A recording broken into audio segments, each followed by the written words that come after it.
नमस्कार दोस्तों, Future Gold channel में आपका बहुत-बहुत स्वागत है। आज हम आपके लिए लेकर आए हैं एक और ज़रूरी और शानदार किताब, जिसका नाम है द साइकोलॉजी ऑफ मिसजजमेंट्स। हर इंसान अपनी ज़िंदगी में अनगिनत फैसले लेता है, कुछ सही और कुछ ऐसे जो उसकी ज़िंदगी को पूरी तरह बदल देते हैं।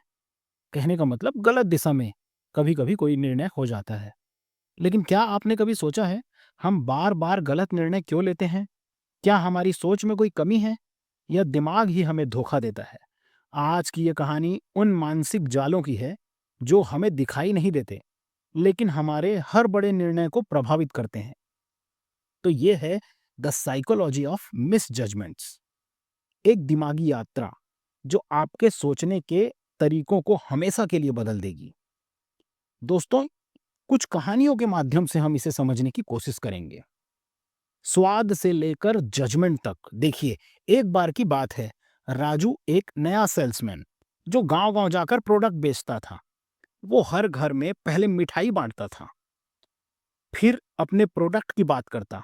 लोग कहते राजू भला लड़का है, इसका सामान बुरा कैसे होगा? लेकिन असलियत क्या थी? सामान घटिया था, पर राजू का अच्छा व्यवहार लोगों के सोच पर हावी हो गया था। यही है लाइकिंग टेंडेंसी बायस। दोस्तों, हम जिनसे भावनात्मक रूप से जुड़ते हैं, हम उनके प्रोडक्ट, बात और सोच को बिना जांचे सही मान लेते हैं। तो इससे सबक क्या मिला? पसंद का मतलब हमेशा सच नहीं होता है। दूसरी कहानी देखिए दोस्तों, अपने निर्णय से प्यार करना। अनुज ने एक बार एक शेयर खरीदा। 2 महीने बाद उसके सारे दोस्त उसे बोले, इससे बाहर निकल जाओ। लेकिन अनुज बोला, मैंने एक बार फैसला कर लिया, अब बदलूंगा नहीं। क्यों? क्योंकि हम अपने ही फैसलों से शादी कर लेते हैं। कहने का मतलब हमारे फैसले हमको बहुत पसंद होते हैं। हमारे दिमाग को ये लगता है कि अगर हमने कोई रास्ता चुना है तो उसे छोड़ना कमजोरी होगी, लेकिन असल में ये अकड़ अक्ल को बंद कर देती है। इससे क्या सबक मिला? समझदारी वही है जो समय के साथ बदल सके। तीसरी कहानी देखिए दोस्तों, जब भीड़ का जाल हो। मुंबई की लोकल ट्रेन में विक्रम एक दुकान के बाहर भीड़ देखकर रुक गया। उसे लगा यहाँ कुछ अच्छा मिल रहा होगा, पर जब उसने पास जाकर देखा, लोग एक सेलिब्रिटी को देखने के लिए रुके थे, न कि दुकान के सामान को। हम जो देखते हैं वो मान लेते हैं, भीड़ को देखकर सोचते हैं कि ये सही होगा। यही है दोस्तों, सोशल प्रूफ बायस। सबक क्या मिला?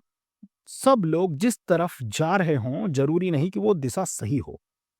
चौथी कहानी में देखिए दोस्तों, इनाम और सजा। रीना एक बैंक की मैनेजर थी।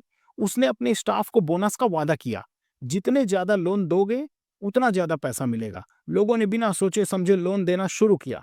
नतीजा क्या हुआ? बैंक डूब गया। जब इनाम गलत दिशा में प्रेरित करता हो तो समझदारी पीछे छूट जाती है। इससे क्या सबक मिला? सोचिए कि आपने क्या प्रेरणा ली है। दोस्तों, पांचवी कहानी में देखिए, बुराई को नजरअंदाज क्यों करते हो। नीलम का भाई ड्रग्स ले रहा था, सबको पता था, पर वो खुद को यकीन दिलाती रही, वो तो बस थका रहता है।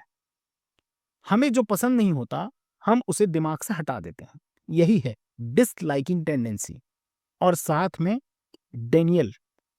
दोस्तों, हम कड़वे सच को स्वीकार नहीं कर पाते। यही है डिनायल। दोस्तों, सबक क्या मिला? सच्चाई से मुंह चुराने से सच्चाई बदलती नहीं। यदि वो ड्रग्स ले रहा है तो ले रहा है, ये समझना पड़ेगा, ये मानना पड़ेगा। छठवीं कहानी, हमेशा सोचते हैं कि सब जानते हैं हम। ओवर कॉन्फिडेंट बायस।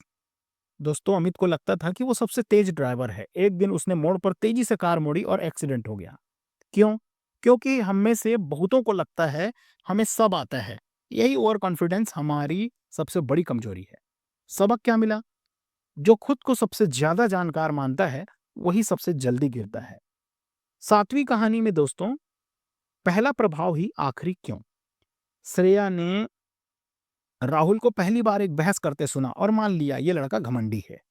उसने कभी दोबारा उसकी बात सुनी ही नहीं। असल में राहुल बहस कर रहा था क्योंकि वह अपने दोस्त को बचा रहा था। हम पहला प्रभाव बनाते हैं और फिर उस पर अंधा विश्वास करने लगते हैं। तो सबक क्या मिला? पहली नजर का भ्रम जिंदगी भर पछतावा भी बन सकता है। आठवीं कहानी, सिंप्लीफिकेशन का धोखा। दोस्तों, मोहित को किसी ने बताया कि सक्सेस का मतलब हार्ड वर्क होता है। उसने दिन रात मेहनत की, पर दिशा गलत थी। हम चीज़ों को इतना सरल बना देते हैं कि उसमें गहराई ही खत्म हो जाती है। तो सबक क्या मिला? ज़िंदगी कोई गणित का फ़ॉर्मूला नहीं है। दोस्तों, हर निर्णय से पहले रुकिए, सोचिए, क्या मैं किसी मानसिक जाल में तो नहीं फँसा हूँ? ये सोचना ज़रूरी है। खुद को गलत साबित होने की छूट दे दीजिए। गलती ही पता नहीं लगेगी तो कर क्या सकते हैं आप? मेंटल मॉडल सीखिए और उनका अभ्यास कीजिए। ओवर कॉन्फिडेंस से बचिए।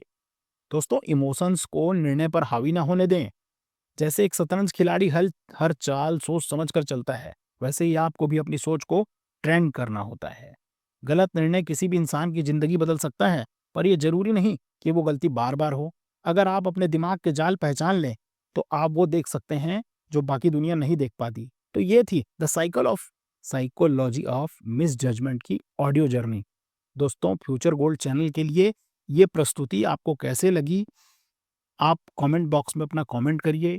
आपने यदि हमारे चैनल को सब्सक्राइब नहीं किया है, तो जल्द से जल्द सब्सक्राइब कीजिए, क्योंकि हम आपके लिए बहुत कुछ नया लेकर आते हैं। थैंक यू दोस्तों।